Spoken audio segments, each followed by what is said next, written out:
Okay, just a quick perspective shot here, so you can kind of see where we're at, working on the back of the greenhouse. And nothing about tire bales is square. There's just nothing square or true about them. So you just got to kind of know that going into working with them, that if you want something square, you got to make it happen. So that's what I'm trying to do here on the back, where I'm trying to put this OSB against the tires, and it's so irregular and the gaps are variable. And then I want to be able to put the 2-inch rigid foam insulation against that, and then the plastic over that, the vapor barrier that'll come all the way down to the ground and then come out this way, and then pile dirt against it. So this OSB, I'm trying to reinforce behind it. So in certain areas it's contacting the tires, and I'm putting screws directly into the tires, the tire bales. But where it's not, where there's gaps and where I need to support it, I'm having to add bracing with pieces of 4x4 or 2x4 or whatever. So let's try to look in here. And so there's an example of kind of a shoddy one, but that's 3 pieces with some 7-inch drywall screws going through it into the tires. Okay, so that's just got to keep the board from being smashed in. So that's there. There's some up above, and and it's a little bit hard. Of course, there's a big gap there because that's where the culvert's going to come through for the cooling tube. And then, of course, I'm splinting in 3 places on each one where the boards come together.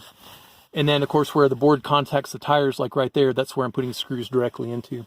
So I still need to do a little bit of reinforcing up here. You can see some screws going in up there, and there's some blocking there as well. And I ended up using tires. That's an ATV tire that my buddy gave me. It was a perfect fit, and it's strong, and I screwed it to the tire bale, and then I screwed the wood to the tire, so it's pretty rigid. And this is a little MX tire off my daughter's dirt bike from a long time ago, and I can't, it's got 3 or 4 screws in the tire, and then 3 or 4 screws from the tire into here, and so that's nice and solid.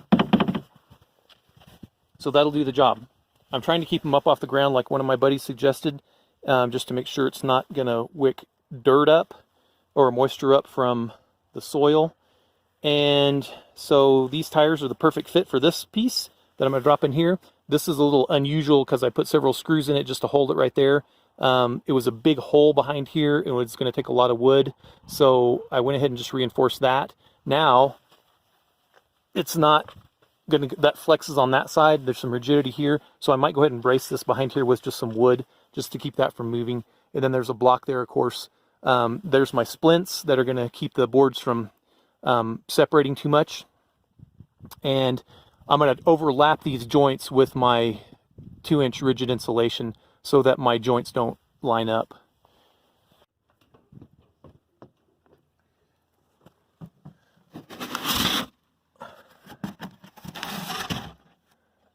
Going to show you what I'm doing here. I've got all this. This is the east end of the greenhouse. I've got all this closed up with OSB all the way around. I'm standing up on the scaffolding if you can't tell. So this is 8 feet tall. These boards right here, this is just more OSB. I've laid on top of the bond beam over here, and then kind of angled it down this way so that it slopes out, and so that moisture will roll off this way. Okay. And then what I'm doing is just getting this 2-inch foam board up against the can walls here. So I just cut this slot out.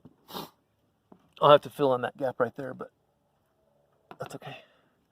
So this will just go into place here, like so. And then finally what I'll do is, I'm out of OSB, I've got to go get some. I'll just take this piece down, I'll use it as a pattern to cut a piece of wood out, and I'll make it just 2 inches taller right here so that I can screw it to this. And then down here where the board comes down, I'll just toenail it from through the bottom edge of the OSB into this one right here. Okay. So this actually probably took a whole day of work. I spent 2 half days doing it, and it went pretty quickly. to box this whole thing in. Let me climb up here. Sorry for the camera movement. Okay. So just to give you an idea of what it looks like. So this height where I was attaching it along the top of the bond beam was taller than back here where I laid my boards, or laid these pieces of OSB on the tire bales and then sloped them out that way to the outside.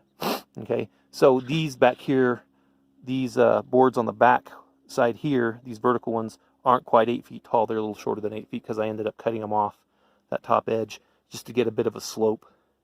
And then to reinforce them, I of course screwed the OSB into the top of the tire bales, and then like screwed it into the top of the 4x4 posts there, here, and all these little places where you see 2 screws are basically a piece of 2x4. You can kind of see one here. There's a 2x4 right here that I screwed in right here, and then that gave me some support here to screw these into where they didn't overlap perfectly.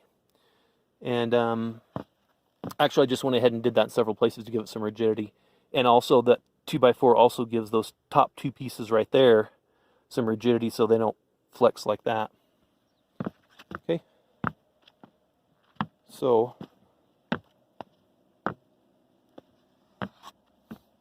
coming over here just to see how this side looks.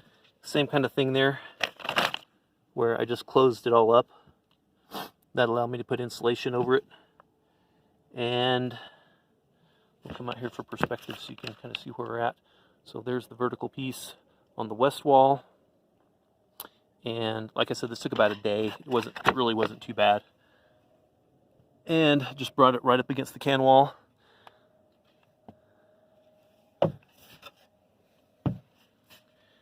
And same thing here. This is laying on top of the bond beam. And actually, I think I put a 2x6 under. I did. I put a 2x6 under it right here just to give it a little bit more angle. So it's tilted out, so moisture will run off that way.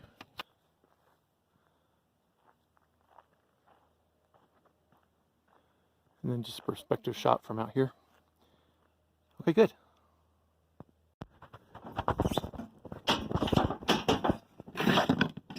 Okay, so got most of the insulation on in the sides and the back. I haven't even done the front yet. I haven't even done the OSB on the front yet. So probably 2.5 days of labor just by myself, putting the OSB on, maybe 3 total, 3 days. Yeah, probably 3 days.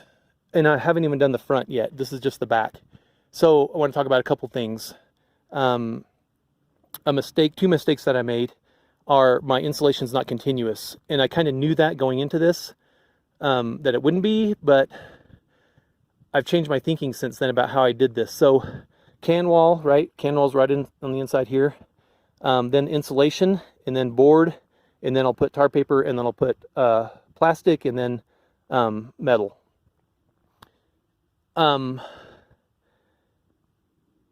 So what I wished I'd done is put the insulation on the inside of everything instead of like out here where I put the OSB on and then the insulation. The whole goal of that was to keep the insulation from being crushed by the dirt.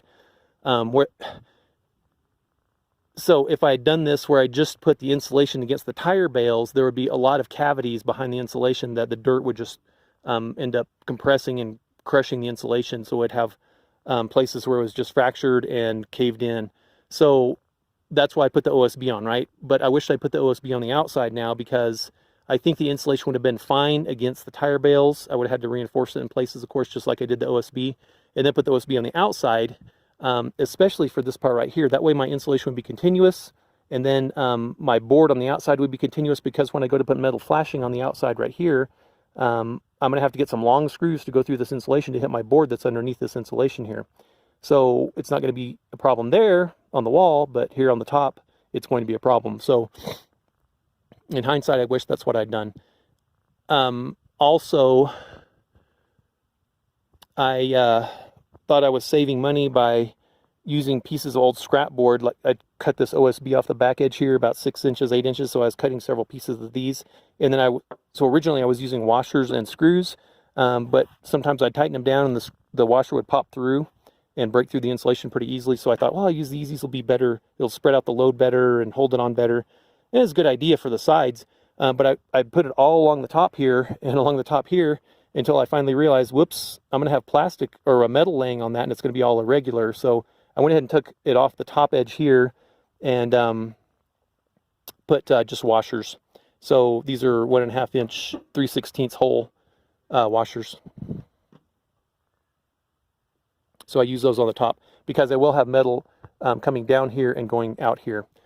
Another mistake I made was I didn't insulate between this back beam, this laminated 2x6 beam. It's two 2x6s laminated together all the way across.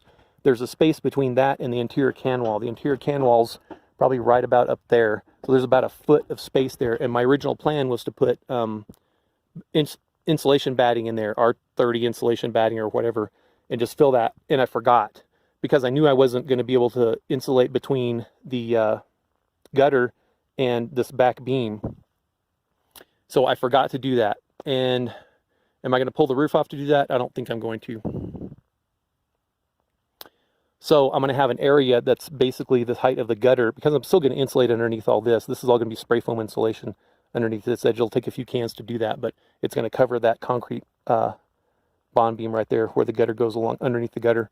It'll also help support the gutter. So that was a mistake I made. Because I forgot to fill it with insulation. Okay. And I've cut out a little hole here down here for the cooling tube. Obviously I need to cut the hole bigger up this way, up higher, because the cooling tube is going to be elevated like this to allow for drainage back outside if any condensation gets in it. And what else? When I was putting this insulation around, I had several places that were kind of bowed out. Like that place is bowed right there. You can see the bow in it right there. So I just split it down the middle with a knife and then broke it, popped it over, and then I filled all those gaps with Great Stuff. All these gaps I tried to fill with Great Stuff, and what I wished I'd done is every place I put these together that I'd run a bead of Great Stuff before I sandwiched it on. So I ended up squirting it in the edges where there was a gap, but I wish I'd kind of made a little, that would just make a good seal and keep air from leaking and probably help contain heat better. So on my last about a third of this, I started doing that. So I didn't do it everywhere like I wished I'd had. So those two things, I wish I'd kept the boards all on the outside, because I think with the board on the outside, the insulation on the inside, even though the insulation is going to be right against the tire bales, and the tire bales have some projections that stick out kind of, you know, they're kind of sharp, at least for insulation board. It might crush it a little bit right there, but I'm not going to lose a bunch of R value in that case. But then I would have my OSB on the outside where I really need it. All right. Okay, so really I'm just talking about things I've learned and things I've considered doing and things I wish I'd done different. And I hope that's the message I'm getting. I mean, you don't need to see me put screws in boards and screw up pieces and cut insulate. It's, you know, it's kind of mindless work. So hopefully this will help somebody if you're going to do this in the future. Just the thinking that I'm going through, because I think, oh yeah, I got a perfect idea and this is exactly what I'm going to do. And then I do it and then I'm like, oh, I wished I had not done it that way. The last thing I'm going to talk about is this wasn't cheap, this insulation part. I mean, this is insulating the thermal battery, so it's a necessary part. It has to happen. There's no getting around it. Otherwise, it's a waste of time. Because if those tires build up heat and they get to 90 or 100 degrees and there's 53-degree dirt back here, it's just going to leak out. It's just going to conduct right out into the dirt. It's never going to stay in the greenhouse. So you have to insulate the outside. I mean, there's no getting around it. What I wish, though, I had at least considered and priced was, what would it cost to spray foam, just to have a contractor come out and spray foam the outside of it, the whole thing, and the outside of this edge, and just go ahead and spray foam it. R10, it doesn't have to be super R30. It's just going to be R10 or R15. It'd be fine. And it would be a perfect seal. It would be, I mean, there would be no leaks. There would be no thermal loss anywhere that spray foam was. I could have sprayed all along the edge, all along the top. I probably didn't even need to buy the OSB or these insulation panels. They're $30 a piece. I got 30 of them, so that's $900. The OSB was $400 or $500. Probably $400. Plus all the screws, plus 3 or 4 days labor. I mean, I got 3 days into this and I haven't even done the front yet. So, you know, if they would have charged me $3,000 to come spray foam this, and they'd be done in a day. And I've already spent $1,500 in materials. I mean, I don't know how much it would. I don't know how much it would cost to spray foam this, but it would fill in all the irregularities, you know, and then I could just spray foam it and then put plastic over it and then cover it with dirt. I'd be done. So I think by the time I'm done with all of this, I'll have 5 days into it, 5 days of labor just in the insulation part. And so you got to consider that too. Do you have more time than money or more money than time? Most of us have more time than money, and that's kind of where I'm at. But I just wish I'd at least priced it to see what it would cost. Because then my thermal envelope would be solid. I mean, there would be no question of any thermal loss.